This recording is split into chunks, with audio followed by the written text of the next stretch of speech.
And I'm gonna die. Ma'am, listen to me. You need to stop screaming on the line and give me the address. I'm gonna die. I can't feel my arm. I can't feel my arm. Ma'am, my boyfriend is dying of a stab. Ma'am, what is the address? What's that? What's the address? Northeast 7th Ave. Please, God, please. Come to my boyfriend. Ma'am, is this a house apartment or a business? Is this a house apartment or a business? Baby, I'm so sorry. On April 3rd, 2022, the Miami police dispatcher received a frantic 911 call. The voice on the other end was panicked, filled with fear and confusion. It was Courtney Clenney, struggling to explain what had just happened. She said her boyfriend, Christian Toby Obumseli, was seriously injured. Something had gone horribly wrong. When officers arrived at the scene, they found Clenney, her clothes covered in blood. She was standing there, shocked and unable to comprehend the nightmare in front of her. Obumseli, just 27 years old, lay there with a fatal stab wound.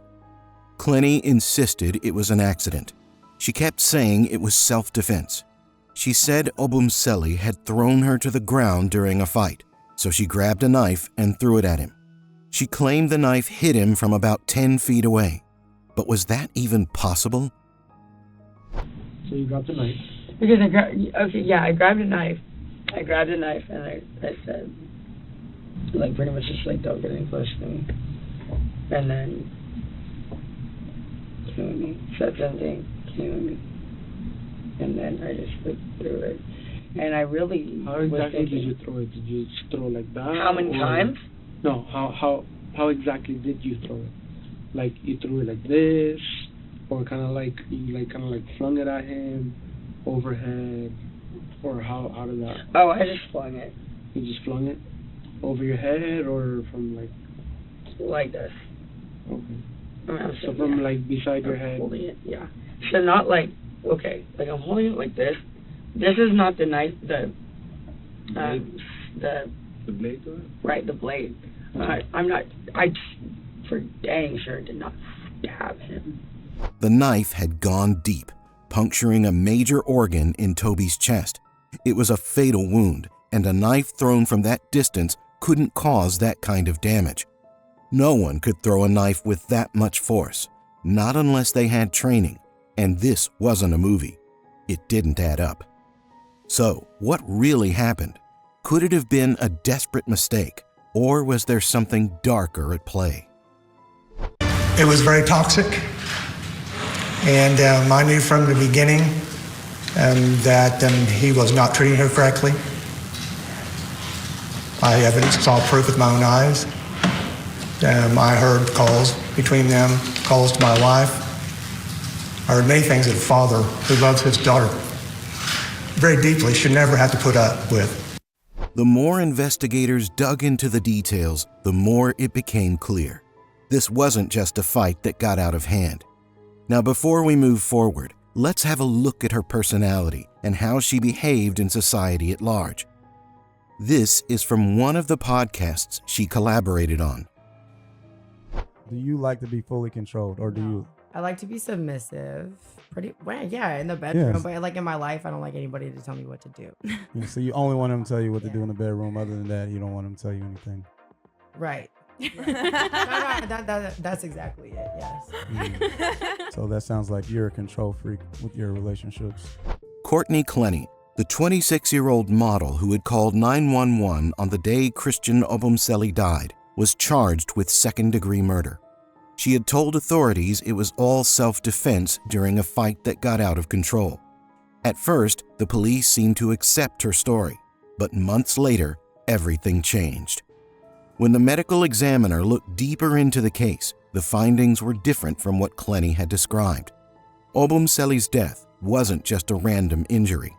He had died from a deep knife wound that pierced the subclavian artery in his chest, a critical injury that didn't seem to match the idea of self-defense. The wound raised serious doubts about what really happened between the couple that day. Well, that evidence is actually from the security's own documents. It's from the management company and the apartment complex's own documents. This is from the police report documents that they've really documented every single occurrence, every single red flag that occurred here. And it is quite chilling when you go through all of the evidence that in this 3-month period leading up to this murder, there was notice after notice after notice. And the fact that nothing was done is absolutely outrageous. And that's why we filed this lawsuit, because they have to do better. When you have these type of notice, you can't simply ignore them. After these findings came to light, the Miami Police Department reopened the investigation. The police received additional information from out-of-state law enforcement, though they didn't share specifics.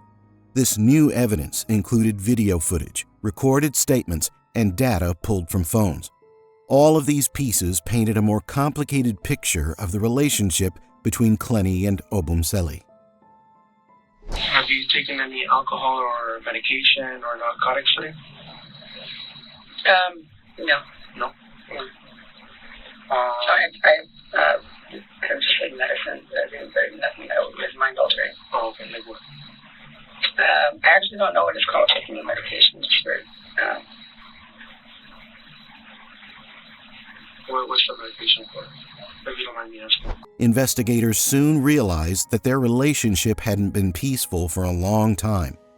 Clenney and Obumseli had been together since November 2020, but things had gotten rough. Their relationship wasn't just full of arguments, it had become violent. Both sides had been involved in domestic incidents, with tensions escalating over time. The evidence made it clear that what happened on that final day wasn't just the result of one bad fight, but the boiling point of a storm that had been brewing for nearly 2 years. The investigators pieced together a timeline of a couple whose relationship was filled with both love and conflict, and it was this constant push and pull that led to the tragedy. Both Clenney and Obumseli had their share of violent moments, and this dynamic only added layers to what was already a complex situation. By the time Clenney was arrested, her defense was prepared to argue that it was still a case of self-defense, but the evidence was already telling a different story. The situation was more complex than initially reported. Footage from a security camera in the building where Clenney and Obumseli lived started to tell a different story. The video, filmed just a little over a month before Obumseli's death, captured a violent fight between them inside an elevator. It was physical and showed that their relationship had some serious problems long before that tragic day. The fights weren't one-sided, but it was clear that Clenney had been physically aggressive with Obumseli before. This wasn't new for them. In fact, this wasn't even the first time Clenney had been in trouble for violence against her boyfriend. Back in July 2021, she had been arrested in Las Vegas for domestic battery. It happened during another heated argument between the two in a hotel room. Their fight at the Cosmopolitan Hotel in Las Vegas brought the police to their doorstep. The argument got so loud that the neighbors called it in. Obumseli told the officers that he was upset. He felt like they hadn't really enjoyed their time in Las Vegas because all they did was drink and sleep. He didn't want to go to bed that night, and that's when things escalated. Clenney, frustrated, grabbed a glass and threw it at him. She missed, but it was close. Clenney admitted to throwing things at Obumseli in the past. Plates, glasses, whatever was nearby. This time, though, she was arrested for domestic battery. The case's outcome was unclear, but this incident was just one of many that demonstrated how toxic their relationship had become. After that, the couple went back to Austin, Texas, where they lived for a while. But it wasn't peaceful there either. Neighbors started noticing their arguments. One man who lived below them remembered hearing fights all the time. He could hear Clenney smashing things, throwing glasses, and yelling. It wasn't just an occasional argument, it was happening a lot. He said that everyone on the floors around them could hear the chaos. It seemed like Clenney had a difficult time controlling her anger, and it was loud enough to disturb everyone nearby. There was one particular argument that stood out. In the middle of one of their fights, Clenney flung a painting off their balcony. The neighbor claimed it was a giant painting of a tiger, and it flew right into his balcony below. That moment showed how heated things could get between them. Again, in December 2021, the police got called again. This time, they were staying at another place. The officers found the aftermath of another big fight. Clothes, shoes, and bags scattered all over the lawn. They could hear the two arguing inside. When they finally talked to the police, both Clenney and Obumseli explained that they were about to move to Florida. They were fighting because they weren't sure if their relationship could survive the move. Things calmed down and no arrests were made at that time, but the tension between them wasn't going away. These incidents showed a pattern. There was always conflict, and Clenney had a history of getting aggressive and violent.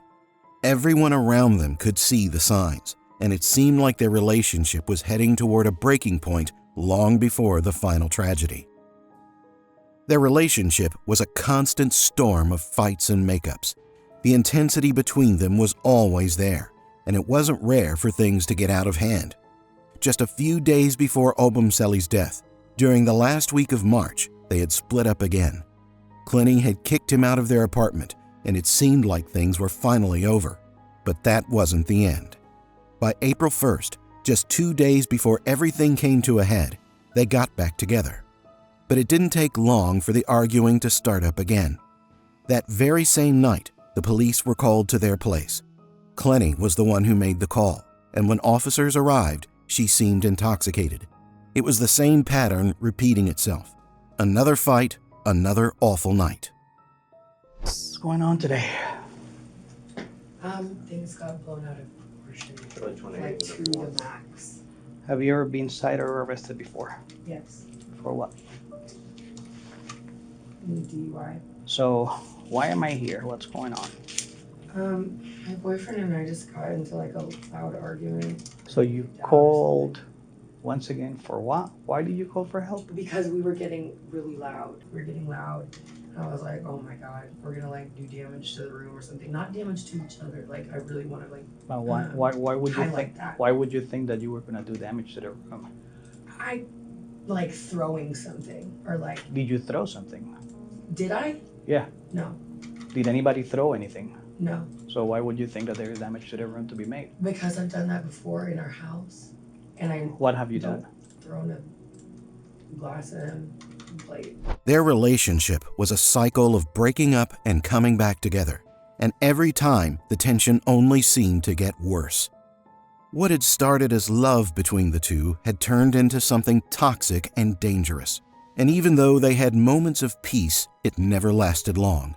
Each argument was more intense than the last. By now, the picture was becoming clear.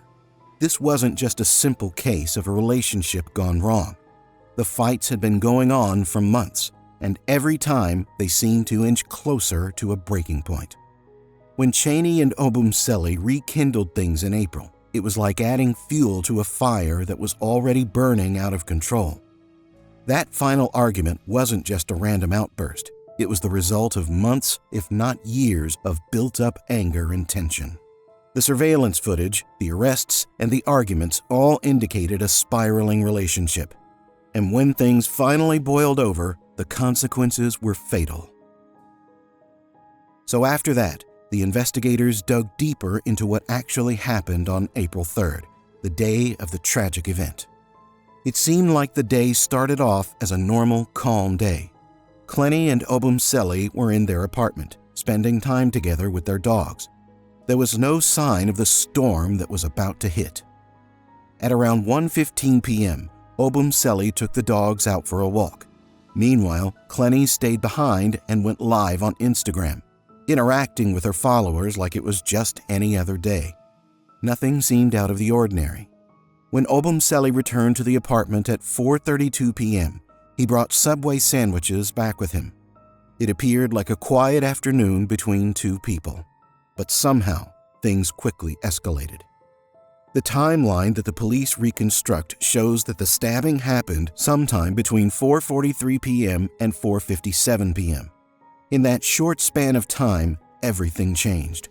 At 4:43 p.m., Clenney made her first call to her mother. By 4:57 p.m., she had called 911, telling the dispatcher that her boyfriend was dying. Those few minutes were crucial, but what exactly happened during them remains unclear. Just 11 minutes before Clenney called for help, a neighbor also made a 911 call. The neighbor reported hearing a disturbance coming from the apartment. It wasn't just shouting. It sounded serious enough for the neighbor to think something awful was happening. When the police reached there, the scene they walked into was disturbing. There was blood everywhere, on different levels of the condo.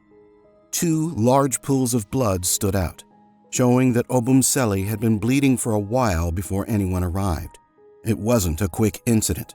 This was something that had gone on for an extended time. When Clenney spoke to the police, she tried to explain what led to the stabbing. She said it was self-defense. According to her, Obumseli grabbed her by the neck and shoved her against the wall. Then he threw her to the ground, but eventually let her get back up. That's when she claimed she grabbed a knife to protect herself. But something about her story didn't sit right. For one, Clenney didn't have any visible injuries when detectives looked at her. No marks or signs that she had been in a violent struggle. She also never mentioned that Obumseli had a weapon, which raised more questions. The detectives spoke with Chief Medical Examiner Keith Hutchins to get a clearer picture of what happened. When he looked at the details, things didn't add up.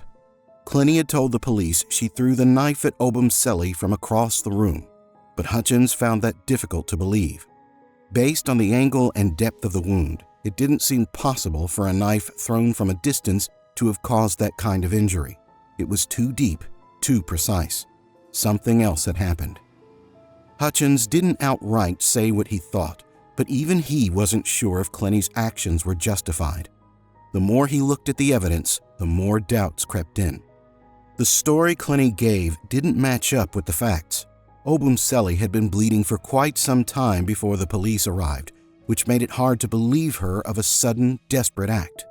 If this was truly self-defense, why did the scene look like something that had dragged on for a while?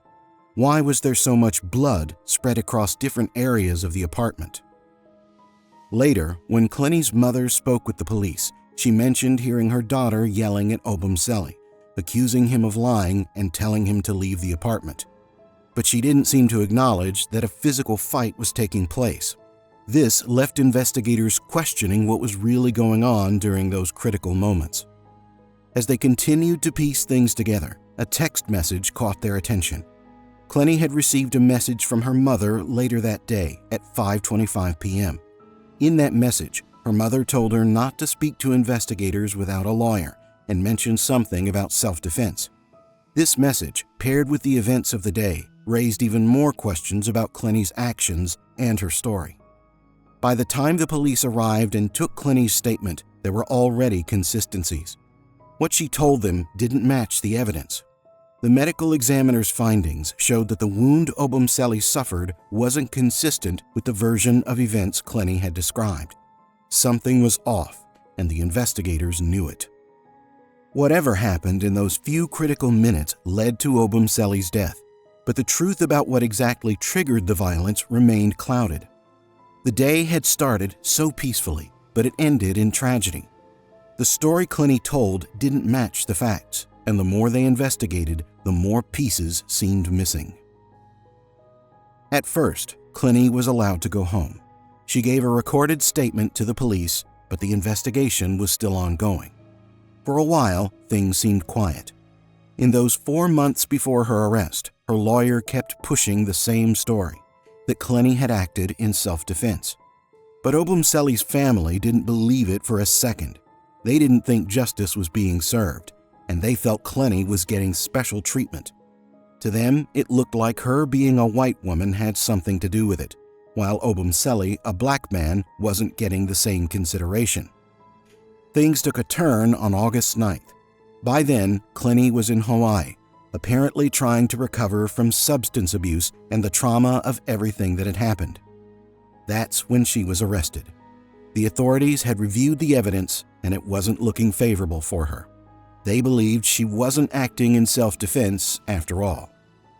When they finally made their conclusions, it became clear that this wasn't just one fight gone bad. According to the investigators, Clenney and Obumseli had been stuck in a toxic and violent relationship for over 2 years. They fought, and those fights often escalated into physical violence. Clenney had used weapons more than once during these arguments. This wasn't the first time things had gotten out of hand between them, and it all came to a head on April 3rd, when the final argument turned deadly. The police and the Miami-Dade state attorney concluded that Clenney's actions that day weren't justified. They described it as an act that showed no regard for human life, a dangerous decision that led to Obumseli's death. The evidence was stacking up against her, and the authorities believed there was enough to charge her with second-degree murder. Based on the information you received that the defendant was alleged to have thrown this knife, do your observations support that? I'm not an expert in knife throwing. If the person who supposedly did this is an expert knife thrower, and the knife is the type of knife that you can throw, I guess that could have happened. Did you receive any information that the defendant was a knife thrower? No. So based on that fact that you did not receive that information, would it support that? No. But Clenney's defense didn't back down. Her lawyer fired back, arguing that the arrest warrant was flawed. He claimed the authorities were trying to win the case in the court of public opinion. One key piece of evidence, a video showing Clenney and Obumseli fighting in an elevator, was being used to paint Clenney in a bad light. The lawyer argued that the video didn't show what led up to the fight, and that Obumseli had been abusive behind closed doors for a long time. According to this version, he was the real aggressor, controlling and hurting Clenney when no one was watching. There was an even earlier investigation where a witness said they had seen Obumseli hit Clenney. It happened in the privacy of her apartment when he thought no one could see. These claims made things murkier. Clenney's defense was that she was a victim, and when she stabbed Obumseli, she was simply trying to protect herself from a man who had been abusing her for years. And then, in January 2024, the case took another unexpected twist. Courtney, along with her parents, Kim and Deborah Clenney, found themselves facing additional charges. This time, it wasn't about the stabbing, but about unauthorized access to a computer. After Christian Obumseli's death, his laptop, which had been left at their shared apartment, became a focal point. Kim and Deborah were accused of trying to gain access to the computer, possibly to gather information that hadn't been seized by the police. The authorities believed they were tampering with evidence, but the Clenney family denied any wrongdoing. They claimed that the laptop was shared between Courtney and Christian, and they were merely trying to access Courtney's own information after she forgot the password. So they sat there, and she's like, "Kiss me." And he's like, "No, kiss me, no. If you don't kiss me, I'm going to burn the she said, "I'm going to burn your house. I'm going to burn that down." By February 2024, both Kim and Deborah were arrested and posted bail. As the case unfolds, it's clear that this story is far from over. The courtroom will be the place where all these pieces finally come together. But until then, the mystery continues to deepen.